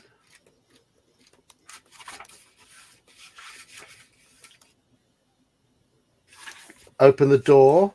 Okay, that was with the skeletons. 336.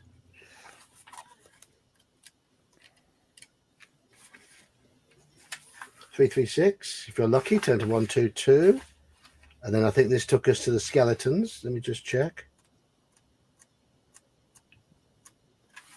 122, turn to 13. Applies his son. 13371.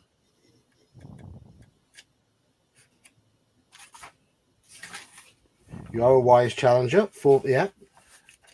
You've got a key. Open the door. 235.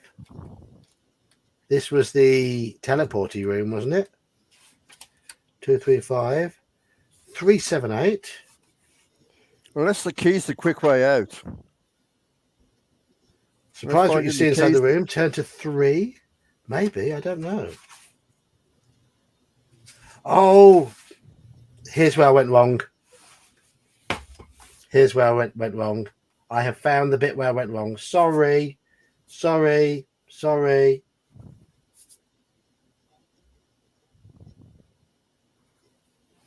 I did go wrong somewhere.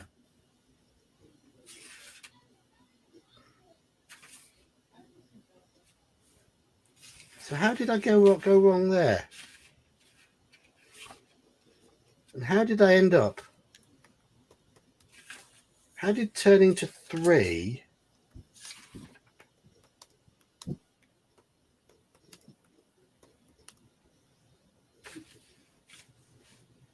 I don't know.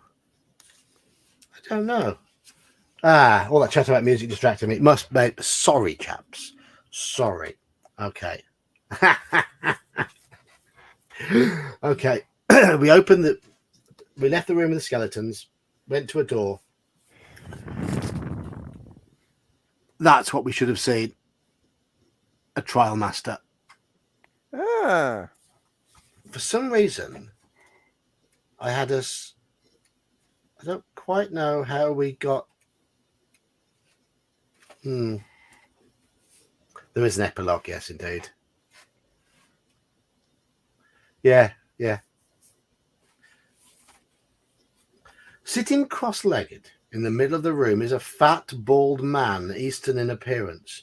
He sits motionless and holds a bamboo pole between his outstretched hands.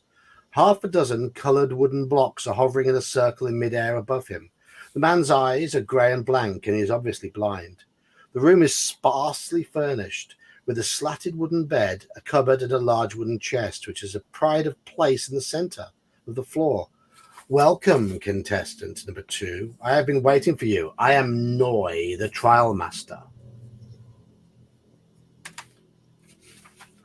and a servant of Baron Succumbit. My duty is to test you in 3 ways before allowing you to proceed. Are you ready? Do we obey the trial master, or do we try and attack him? I want to see now where I went wrong. What did I read incorrectly? Ding, ding, ding.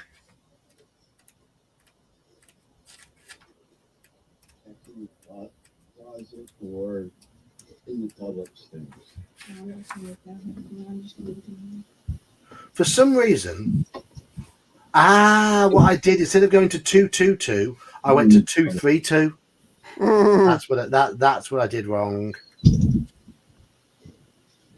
No. Instead of turning to 3, I turned to 232. What? Don't know. Obey him. Okay. Do we obey him, Joker? Daniel? Why not?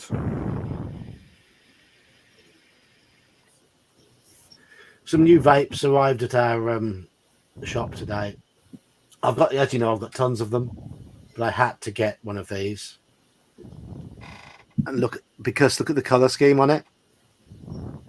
If anyone knows anything about rallying, that white, red, and blue is the color scheme of the Lancia Martini rally team from the 1980s.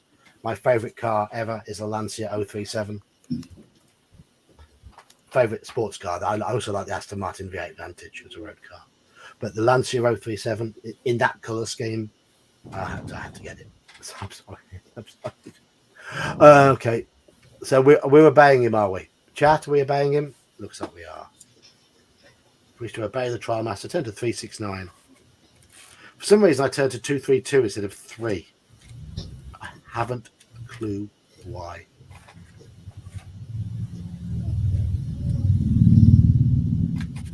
Ooh, something going on there. The 3 things I am instructed to test you in are strength, intelligence, and fighting ability. Should you fail any of these tests, you will not be allowed to continue the Trial of Champions. We insist on a worthy winner. The first test will be a tug of war against a caveman.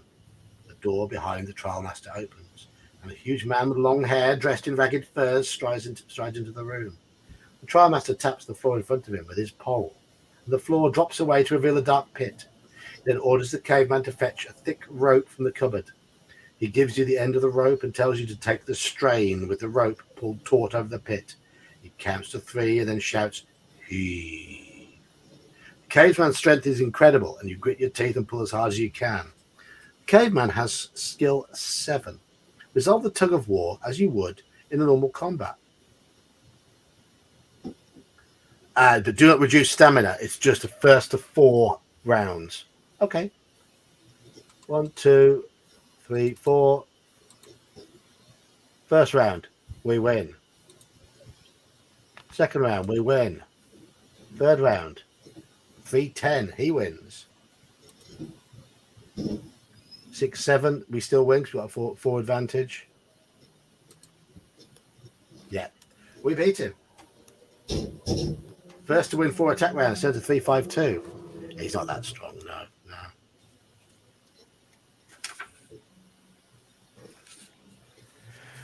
Your strength is greater than that of the caveman. With a mighty heave, you pull him forward and watch him fall headlong down the pit. Unconcerned by the loss of his servant, the trial master speaks again. I will now ask you a question. Think carefully before answering.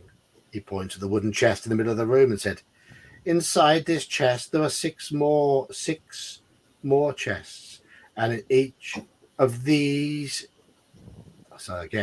inside this chest there are 6 more chests, and each of those contains 3 smaller chests. How many chests are there altogether? Are they Russian chests? We have a big chest containing 6 more chests, and each of those contains 3 smaller chests. So how many do we have altogether? I know the answer. 1 big one. Then you have the medium-sized one. Then you've got the smaller one. Halakar says 25. William says 19. Brian says 25. Ralph says 25. William's now wondering where he's gone wrong. It's Friday night, William. You have an excuse.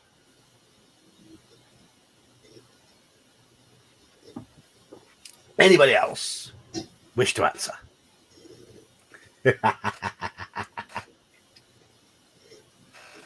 I did keep stumbling over reading it. That's my excuse. That's your excuse.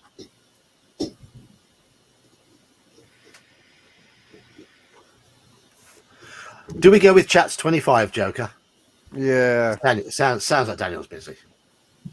Okay. 25. The trial master remains silent for a moment, then says slowly, you have passed the second test.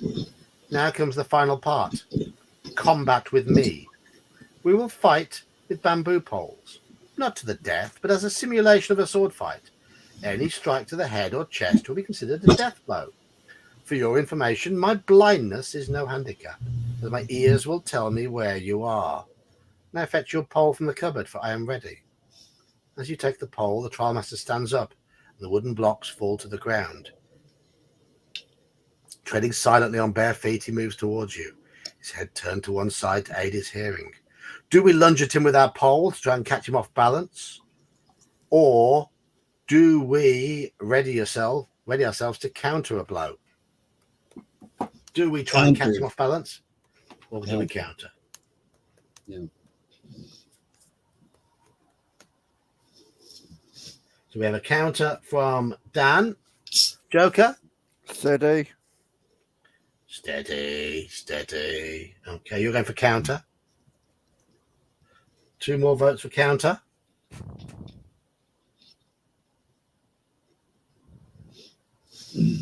Okay. Counter it is, then. Everyone's going for counter. 3 votes plus the 2, 4, yeah. So 5. Oh, Andy says catch him off balance. Okay. Right. Is this a late surge or catch him off balance? Do we get any more votes?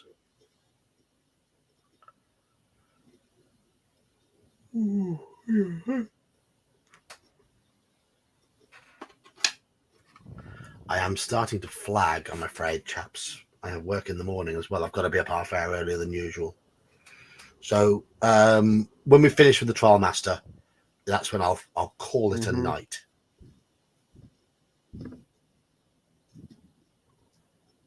All right, gents. I gotta get going. Okay. Cheers, Daniel. Hopefully there's a game tomorrow. I don't know 100%. I was actually gonna ask you that. I mean, I'm at our other shop. I don't think I'll be able to play if I'm at our other shop, but I might be present in text, so in chat. So we shall see. All right, have a good night, everybody. All right, cheers. Ta-da. Okay. Okay, counter a blow, 204.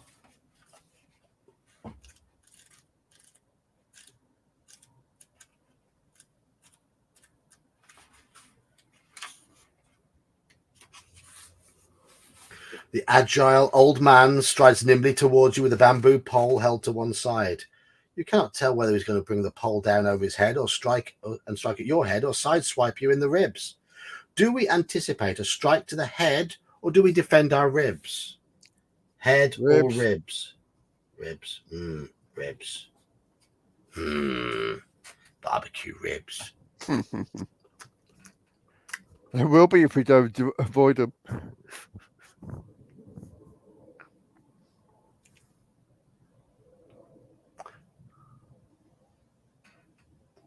We have one vote for head, one vote for ribs.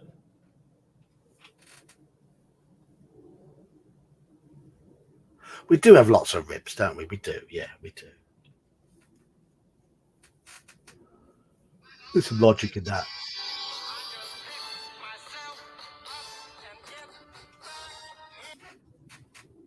Oh, it looks like Joker's had a call.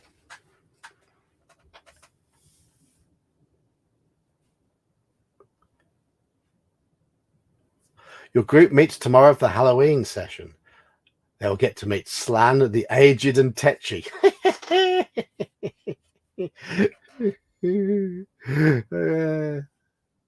I love the way the names of the people in our chat have become sort of little points that we can refer to in our games. I like throwing in names of people in chat, stream regulars into my games, and I like the fact that you've got a character called Slan the Aged and Tetchy. I think Slan will appreciate that.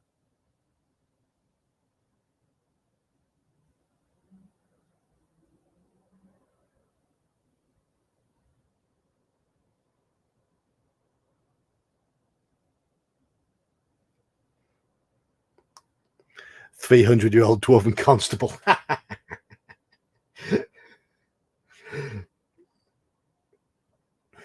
Has he got an unusual accent that is a combination of German, English, and French? Because that's what the real Slan has.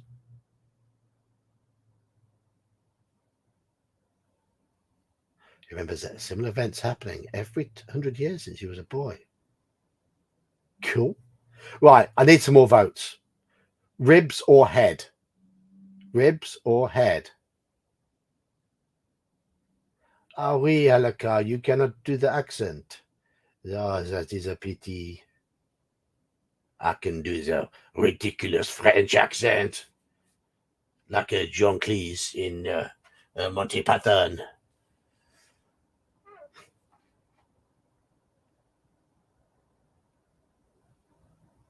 Oh, a sudden rush of blood to the head. So we go for the head. 1-1-1.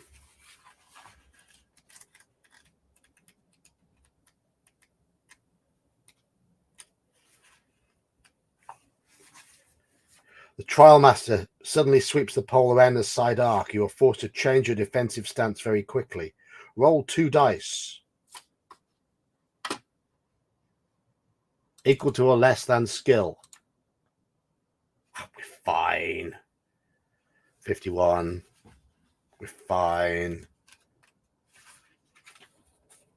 With a deft maneuver, you change your defense and bring your pole down to protect your ribs. The Trialmaster's pole strikes your own with a loud crack. Do we take the initiative and strike back, or do we defend again? Strike back or defend?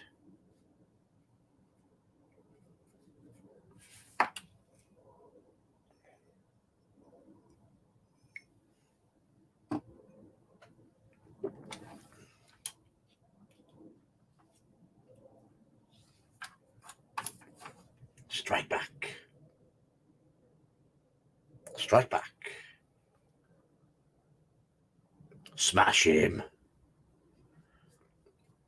That's Scottish. Smash him is Scottish for strike back, isn't it? Jeb says defend.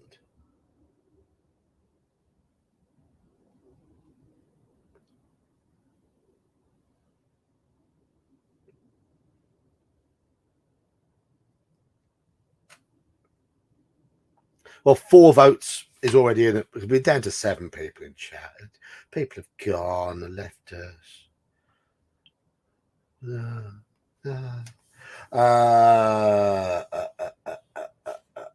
Where is it? There we are. 239.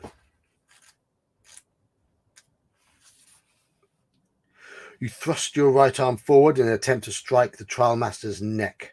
He tries to counter your blow by bringing his pole up quickly across his body. His skill score is 8. Roll 2 dice. If the total is the same as or less than his skill score, look at that. Okay, we roll 2 dice. Same as or less than, yeah. 2, 4, 8. This could go on for a while. The trial master reacts quickly and blocks your thrusting pole. There's lots of innuendo here. Sweat breaks out on his forehead as the trial master realizes you're a better fighter than he originally thought. Making the most of your psychological advantage, you step forward to strike again. Do we do a body blow or an overhead strike? Body blow or overhead?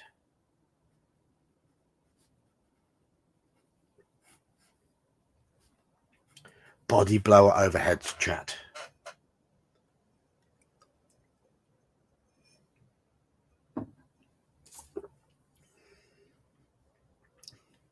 Two for body, 1 for overhead. Overhead strike and jump in the air while doing it. Another 1 to the body.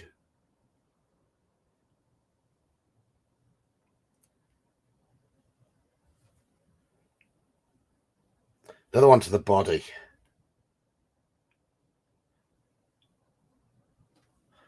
Okay, that gives body an advantage. So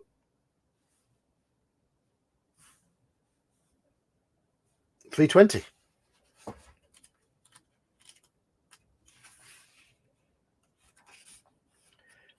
The trial master anticipates your blow and blocks your pole with a sideways check. The poles crack together and your advantage is lost. With renewed courage, the trial master leaps in the air and tries a do-or-die aerial assault. You thrust your pole upwards in a desperate attempt to strike him as he lands on top of you. Roll 2 dice.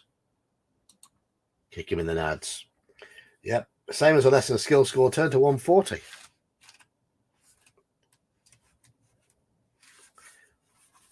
The leaping trial master tries to deflect your blow with his feet, but you sidestep and strike him in the ribs as he lands.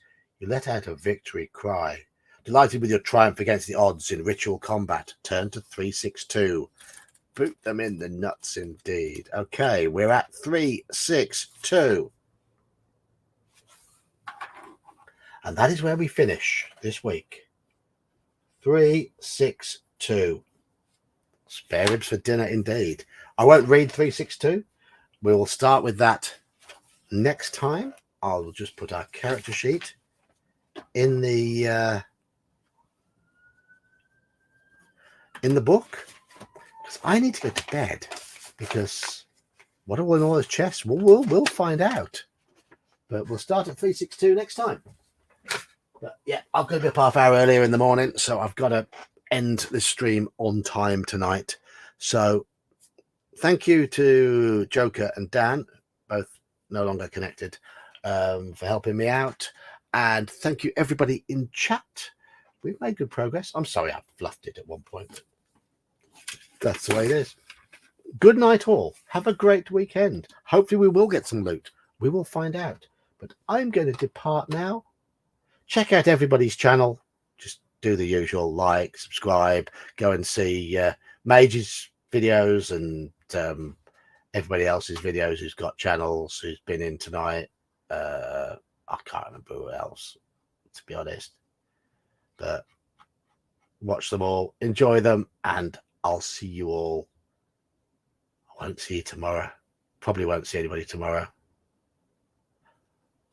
tomorrow night, Will, actually, we finally are doing the next chapter of Codex Albana tomorrow night. Bears game. Me, myself, and Iman playing in that. So hope to see you there.